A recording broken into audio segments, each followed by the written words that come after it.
You wanted the best. You've got the best podcast. The hottest podcast in the world. The Chris Voss Show, the preeminent podcast with guests so smart you may experience serious brain bleed. The CEOs, authors, thought leaders, visionaries, and motivators. Get ready. Strap yourself in. Keep your hands, arms, and legs inside the vehicle at all times, because you're about to go on a monster education roller coaster with your brain. Now, here's your host, Chris Voss. I'm Chris Voss here from thechrisvossshow.com. Ladies and gentlemen, there, ladies and gentlemen, that makes official welcome to the big show. As always, the Chris Voss Show, for 16 years, 2,800 episodes, has been bringing you the most amazing minds, the most amazing stories, and all basically for free. So you don't have to pay a darn dime for it. So why won't you refer it to your family, friends, and relatives? Go to goodreads.com/Chris Voss, LinkedIn.com/Chris Voss, YouTube.com/Chris Voss, and all those crazy places. Opinions expressed by guests on the podcast are solely their own and do not necessarily reflect the opinions of the host or the Chris Voss Show. Some guests of the show may be advertising on the podcast, but it is not an endorsement or review of any kind. Today, amazing man on the show. We're going to talk to him at his book called Marna, out October 15th, 2025. Jason Hauger is joining us on the show today. We're going to talk about his books and some of the things he has going on. Welcome to the show, Jason. How are you? I'm doing fine. Thanks you for having me on the show, Chris Voss. It's a pleasure and an opportunity to be here to able to showcase my wonderful title. I just got back from the London Book Fair, and it was an amazing experience. It was the first time getting my book published, first time doing a book signing, and first time in London. So it was just fantastic. Yeah, congratulations. So give us any .coms, websites, social media, wherever you want people to find out more about you on the interwebs. Okay, you can find me on my Patreon at Marna Adventure Series. I also have a website that should be an author page ready by the end of this month. It's going to be marnaadventures.com. And then I also have a GoFundMe called Help Jason Hauger Animate Marna's Magical World. Give us a 30,000 overview. What's in this book, Marna? Okay, so Marna is about a lonely boy who discovers a magical girl with butterfly wings, and he must protect her from a world that wants to cage her wonder, learning that the greatest act of friendship is sometimes letting go. And tell us about these characters. I mean, they look kind of elfish, or what's that Japanese sort of thing? Japanese anime or Japanese manga style. It's a very popular medium for the younger generation, and I've always enjoyed it as a teenager all the way up into an adult and stuff. It's one of my favorite medias. Oh. So and then you made merchandise for the book and stuff, right? Yes, I did. I could show you real quick. Yeah. Right here, we have the nice little lovely stand here. And that's going to go about $30 because it's not cheap to make. I wish it was, but it's very lovely. You put tea light candles. If you watch my social media, it looks amazing. I also have, and this is what the ladies are really excited about. Check this out. We have the tote bag. The tote bag. It's got all the 4 designs of Marna, the different stages of her life: kid, teenager, adult princess, and then mother. We also have keychains, and the keychain art design has, this one in particular is the princess design, front and back is the designs on it. And then I also have the trademark logo. If you could see right there is the trademark logo. And I was excited to get my trademark just to, lock in the brand, because it's more than just a storyline, but it's also a brand, of course. And I have lovely bookmarks. And the bookmarks all come with these amazing tassels. You can see right here on the merchandise. And ta-da!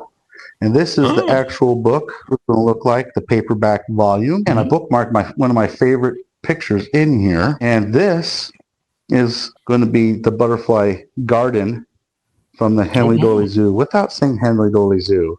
But when you live in Omaha, you'll recognize it immediately just by the description alone. Oh, wow.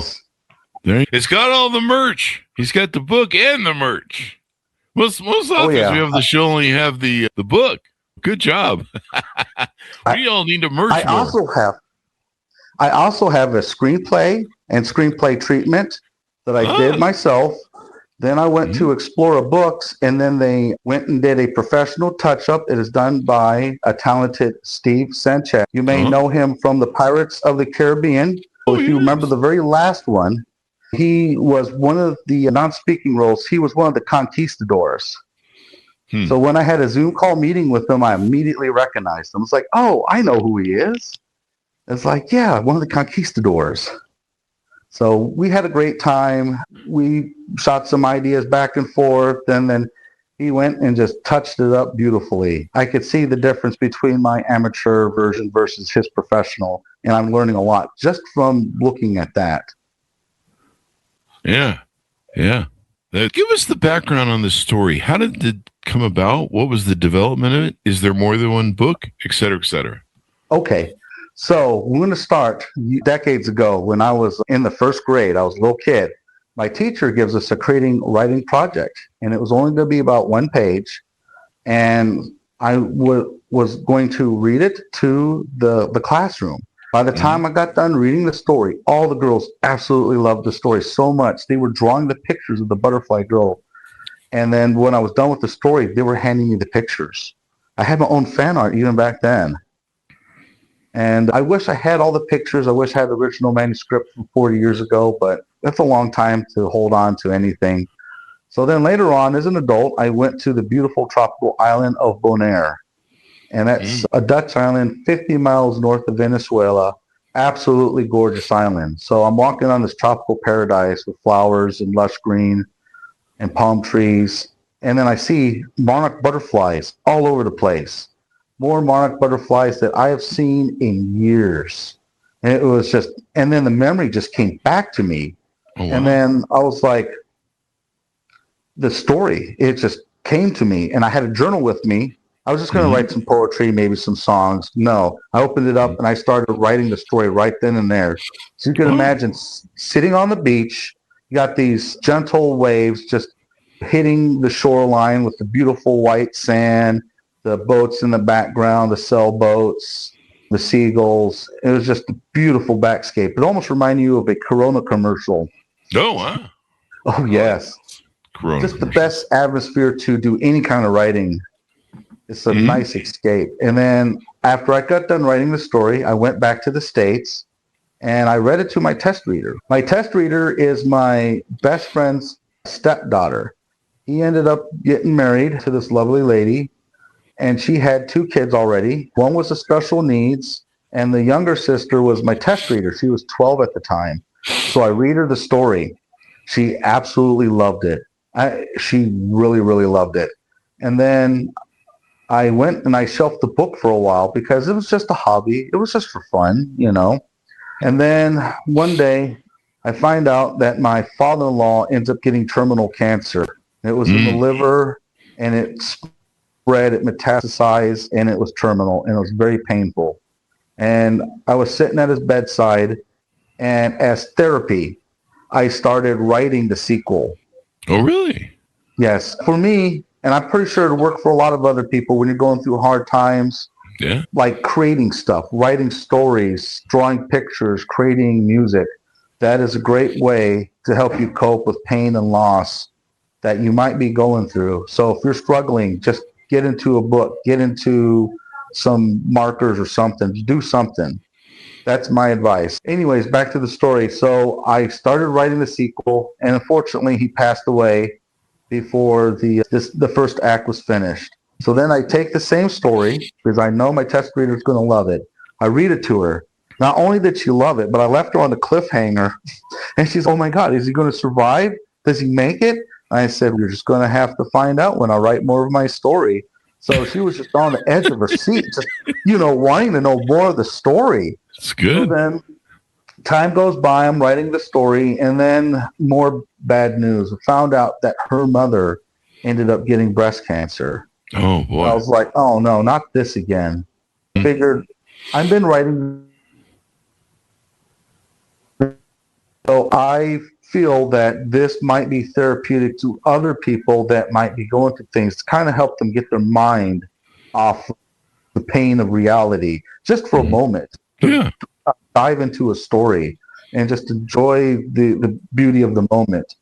So I made it a goal to finish the story by the end of the year. So 150 pages later, it's almost 3 to 5 times longer than my original book. And so I read it to her, and not only did she love it, she went and told me, hey, this needs to be a movie. This is really good. This needs to be a movie. And then I was like, oh, thank you for believing in me. But you know what that means? I'm going to have to publish my first book. Marna says, oh my God, that's my favorite book. And then here we are. I started the process of getting it edited. I got it copyrighted. And 2 weeks later, a publisher comes ringing on my phone. And then it was Dornson Publishing. So I decided to publish to them. And then as I'm going through the working in progress with Dornson Publishing, I started scouting for artists because I wanted to pick the artists. I wanted to have somebody that I know that can bring Marna to life. I have a vision, and I want to find the right person that could bring that vision to life. So I went and scouted all over my local conventions. A lot of artists were busy. I went to Planet Con in Kansas City. A lot of artists were either too busy or they're too expensive. So then I found a lead, and it took me to the site called vgen.co, and then I stumbled upon 2 amazing artists. The first one was Naro Faro, and she's from Indonesia, and she does all the illustrations. So the book cover and even the back and all the illustrations in there, that's all from her. Wow. And she did an amazing job. But then I had a second artist, and she's from the UK, and I know her work was really good, and she said, hey, I can do this in a timely fashion. I went through art school. I will definitely be worth the money. I'm like, okay. I was thinking I didn't give her the gig for the illustrations, but what can I do? Oh, yeah, I need a trademark. So she's the one who did my trademark art, and this right here, the art for my trademark. Oh, wow. Isn't that gorgeous? Yeah. And now you've got the book out and you're out promoting it. Oh, yes. I started off by going to my local conventions. I made paper bookmarks, and I was handing them out all over the place. I even went to the celebrity guests, and I handed them out my bookmark. And then I stumbled across the lady who played Marcy from Married with Children. Oh, yeah. You remember the nosy neighbor? Yeah, I ran into her. Absolutely lovely lady. And she was really impressed with the artwork. She liked the idea of the story. And then she advised me to check out Mainspring Books. And I went and I did something kind of bold. I went and took the bookmark and I signed it for her. Said, hold on to this, because if this ever launches and this becomes really good, that bookmark's going to be super valuable, because it's the first. It's before the trademark logo. It's before everything. Yeah. Yeah. So the characters in the book, I believe David is described as lonely and searching for real connection. What made you want to explore childhood loneliness in a fantasy story? Because I've personally experienced it as a child, and I'm pretty sure everybody has. Or they're lonely, and they're looking for that good friend to help them along the way. Sometimes, unfortunately, when you're a lonely kid, that makes you susceptible to bullying. And I made the character stand up to his bully for the first time, and then he was rewarded by discovering an amazing friend through Marna. Except this friend was magical, and they're able to fly around and go on adventures. And he was able to show her what it's like to be a kid, because she doesn't have family. She's lonely as well. But so 2 lonely kids, they meet each other and they become the greatest of friends. And then and the bully seems to be the feature that unlocks the whole adventure. Why was courage the doorway into magic for this story? Courage to do the right thing is basically what it is, because sometimes doing the right thing isn't easy. is you got a lot of peer pressure going against you. It's like swimming against the current. But sometimes you got to find that inner strength to help you fight against that current and do the right thing. And then in the long run, amazing things happen. Great opportunities will open before you. It's like the universe, like, here's your answer. And another great story and message in the story is that the bully finally turns around and decides to say he's sorry.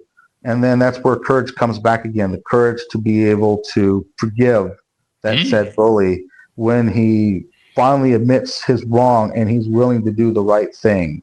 And basically being able to help him do the right thing by forgiving him and not holding on to that spite or that anger, because it doesn't help you out. And besides, you can find some amazing friends. Yeah. I mean, very good lesson, hate and anger and bitterness and revenge, they do more damage to us than it does to the people maybe we're thinking about. There's a quote that concises that correctly. I can't think of, but now Marna has butterfly wings, which is a pretty vivid image. What does Marna represent to you symbolically? Is there a symbol there? Yes. In essence, Marna is about monarch butterfly conservation. Like when I was a kid, I looked outside in my mom's flower garden. There was monarch butterflies everywhere. Oh, okay. You could see 5 butterflies at one time. And then as I grow an adult, I rarely see them. There's some years where I would never see a monarch butterfly for years. And then you start hearing the unfortunate news that they're endangered. They might be going extinct. In a way, this book helps bring awareness to the monarch butterfly because we need to protect them. We need to conserve them for future generations to enjoy.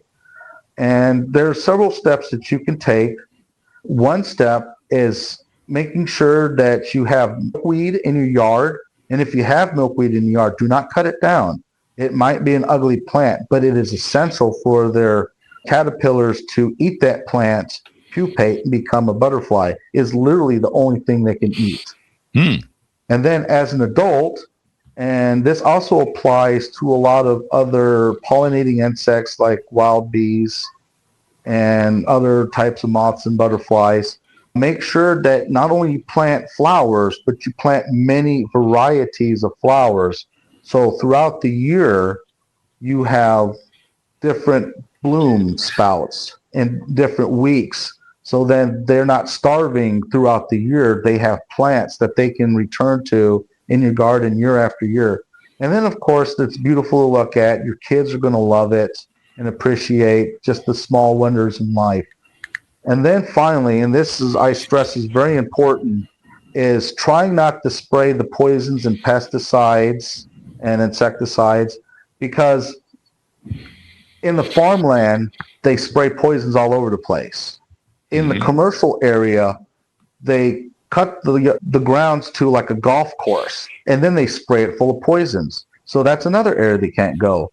So then if they go into the residential areas and they spray that too, then where else are they going to go? They literally have no place to go outside of parks. And parks ain't enough to preserve these butterflies. So we have to do our part and set up these safe havens. And like the Henry Doorly Zoo has what is known as a monarch butterfly way station. And of course, you can look that up through monarchbutterflywaystation.com, and you will be able to find the steps you can do. And some people can even get certified and have a nice little sign that they could put in the yard. In fact, my mother-in-law has a monarch butterfly way station because I did the book. That's wonderful. Now, is Marna short for monarch? Yes. Or a variation of it? Yeah. Yeah, it's a variation. Yeah. Here's the funny thing is, originally I was going to title the book Flutterby, kind of like a play on words like butterfly. It's called Flutterby. But then I researched the name, and then there's somebody that already is using that name. And I'm thinking, what could I call the book? Oh, yeah. I'll use the main character's name, Marna. And it just works really good. It's short, it's simple, it's easy to remember. And then I was able to make the log line look beautiful with the lace on the bottom, the black with the polka dots near the bottom, orange, and then the asymmetric black line on the left side of the lettering. So it has that look and feel like a monarch butterfly. Ah, cool. Now, they're David and Marna. They're different beings, but one's basically human, the other one's a butterfly. Tell us about that. Why did you choose to show there? As a teenager, I was inspired by a lot of Ghibli films, and in Ghibli, there's always that magical element, and you got those slow moments in life that you just sit and pause and just enjoy the beauty. Like in a Ghibli film, they might show a scene where it's just grass flowing in a field, and it's peaceful and serene, and it just gives you and encapsulates the beauty of that world without having to explain the entire thing. You can just see it, you can feel it. And you got these grand adventures where it's a normal, mundane, boring life, and then they run into something magical, which takes them out of their comfort zone, flies them into another world, flies them into a whole new adventure. And then they just sometimes they survive, they learn, they grow as a character. And that's what I wanted to encapsulate in my stories. With these stories, I mean, why do you like writing for children's books? What do you find is great about that target audience? I wanted to be able to write a story where anybody can enjoy, no matter how young or how old, because it's got the beauty and magic that a kid can love. However, it's got the complexity where even adults can enjoy. Yeah. Adults can enjoy. What a wonderful thing. And that now there's a part in the book we always don't really talk about the middle and the end part of novels, so I'm not sure if getting into an illness that happens in the book, are we getting too far into the book and disclosing too much? No, it's on the back. It's in the back of the book. Okay. Eventually something's going to happen. Yeah, you have to have a big rescue somehow. And do you want to flesh that out and tease a little bit out to us in the book and kind of how the doctors act as kind of the parents and in the, maybe, I don't know if they're protagonists or they're kind of the doctors, and not doctors, but the doctor in this in particular is kind of a antagonist, but not in the mean kind of way, because he thinks that he's doing the right thing. Wants to discover what makes her tick. He wants to analyze her and figure out if there's a way that she can benefit mankind, but it's not benefiting her in the long run. So then, and she's got a short window of time because she needs to return back to the magic. So that's when David has to team up with his bully and use the magic that she gives him, and the aid of a few other side characters, one being Tiger Blossom and the other one being Black Lotus. And then they all team up together to rescue Marna from the head doctor. And then, of course, the story comes full circle. But I'm not going to explain it too much. You're going to have to find out yourself what happens that makes that story come full circle.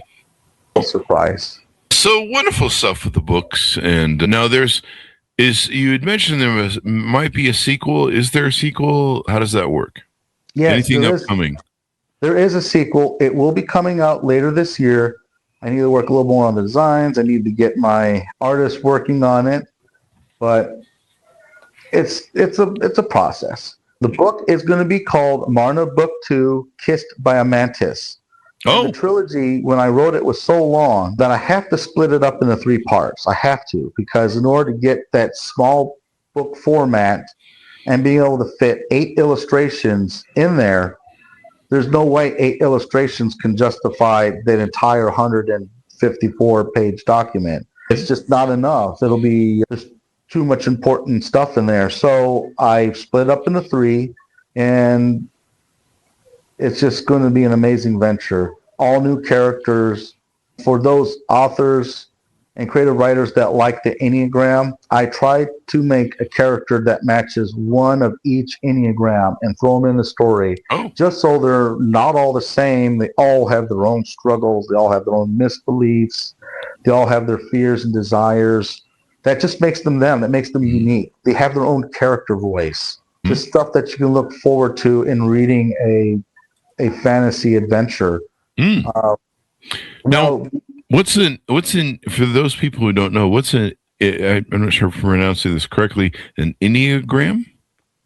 Okay, Enneagram is basically the 9 personality types. Oh. And I can explain them as I explain each character. So, for instance, the new protagonist in this story is Gavin the bully. So this is basically his character growth arc. And you could see that he still has a lot of growing, even though he's friends with David and he's a lot nicer now. He's not perfect, no one is. And he's still young. He's still got a lot of growth.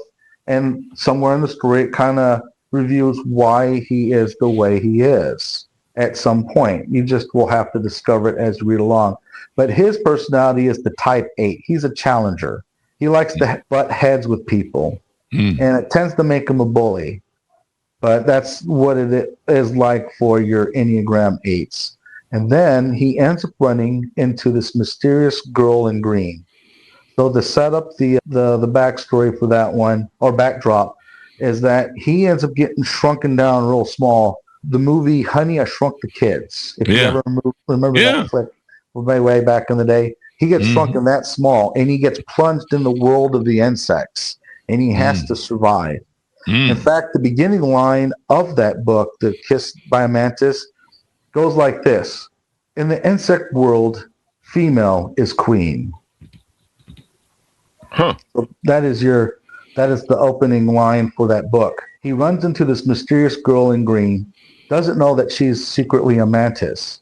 She wants to gain his trust because she wants to lure him to where the magic is the strongest, eat him, and absorb his power so she can finally gain her mother's approval. Tia sounds like some of my relationships. Yeah. It's kind of like a warning for the readers. Watch out for the mantis. She acts like she could be your friend, but secretly she wants to eat you alive. Yeah. I have great exes. They're wonderful. Tia is a type 2 Enneagram, so she's a helper. And as a helper, she feels like she's not worthy of love. And she wants to look for that approval that her mother has never given her. Her mother is a type 1. So the type 1 is the perfectionist.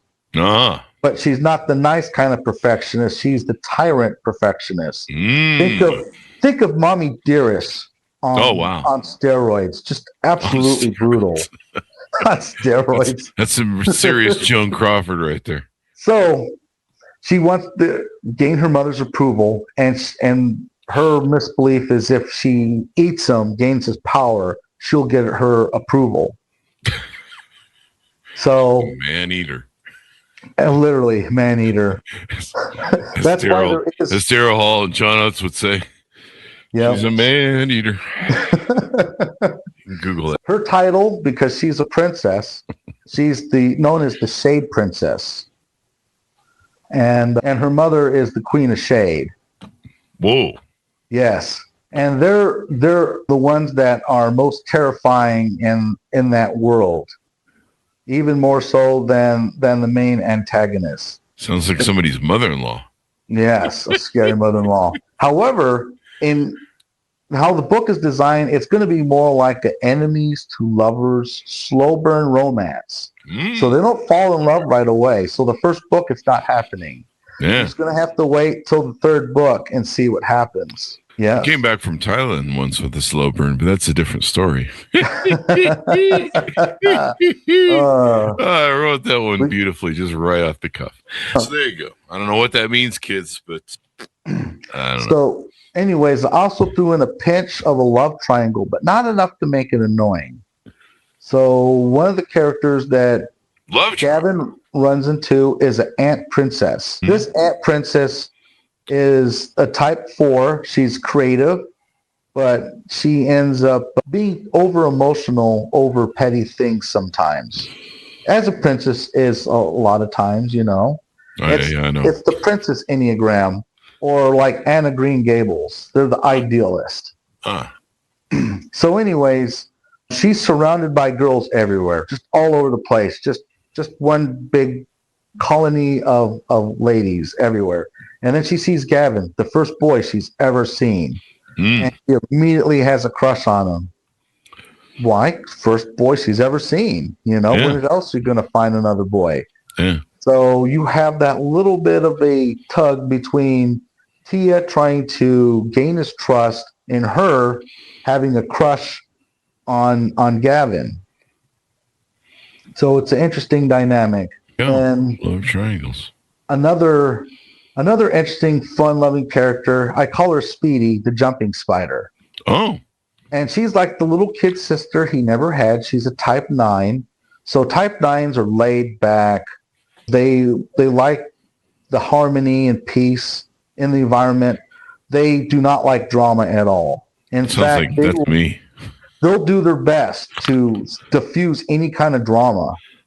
But when they're diffusing the drama, they end up forgetting about themselves. So they kind of forget to look within themselves and figure out what's important for them, because they're trying to people please everyone around them to make sure that everything is nice, it's kosher, there's no drama, and we can just sit back and relax without having to worry about any struggling. Yeah. But sometimes when things hit the fan, they kind of freeze up. They don't know what to do. They need that guidance. And that's what happens to her sometimes. Another little bit of her backstory is she's a jumping spider, and she's an outcast from the Spider Guild, because in the Spider Guild, they make all these beautiful, elaborate webs. And jumping spiders don't make webs. They just only repel off a little thin silk strand, and then they jump all over the place. So she's the outcast. She has no friends.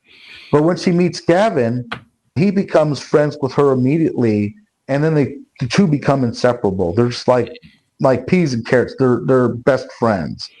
And she's the little sister he never had. She's just a cute, fun-loving character. Says the cutest things. It sounds like just a wonderful book for kids and stuff. So as we wrap up the show, give us a final pitch out for people to pick up the book, where they can find out more about the merchandise, the websites, et cetera, et cetera. Okay, you can find my book. It's on Amazon and Barnes & Nobles. Also through Dorranson Publishing, if you want to get it direct and a lot quicker. I also have it as a Kindle for $3 for those who can't afford expensive books and stuff like that. But there won't be pictures with it. That's the trade-off. You get the story, but you don't get the art. I also have a wonderful Audible as well, and that is done by the talented Lolita Corey.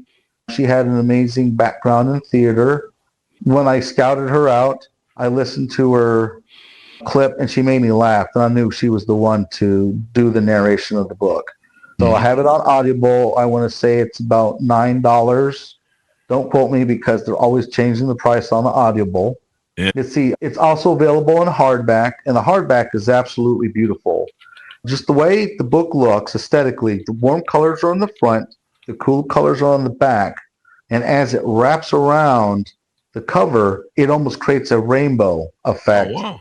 On the page side of the book, not the spine, but the page side. So that is definitely worth getting. And let's see, I have the Patreon. That's Marna Adventure Series. I do a chapter reading once a month, and I do different locations. One of the locations will be in London. So I'll have the backdrop of London reading my story. And there's all kinds of different locations I go to really fill in the story and make it just for the kids, you know, so they can enjoy it visually and not just listening to it. I have an Instagram that you can check out, Ninjaneer Cat79. So that's Ninja, N-E-E-R, Cat 79 Instagram. And then my TikTok is Marna Adventure Series, all one word. and you can find all kinds of fun clips through that. I also have YouTube Engineer, but I don't work on it as much because YouTube hasn't been nice to me. The algorithm doesn't like me.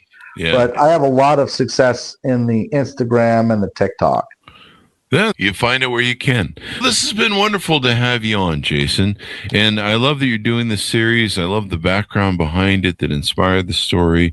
And it sounds like it's a great journey that you're going to be on in getting this out there and sharing with lots of people, lifting the world. Thank you for coming by, Jason. We really appreciate it. Thank you as well, Chris, for giving me the opportunity to be on your show. Thank you. And order of the book, folks, wherever fine books are sold. It's called Marna. On October 15th, 2025. And you can find a link there on the Chris Voss Show and check out his website as well.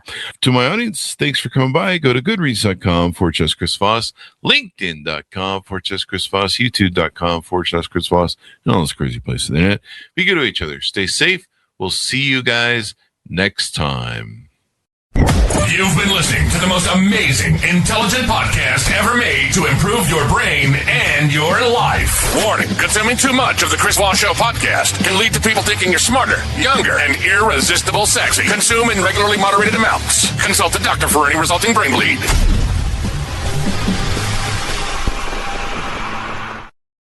All right, Jason.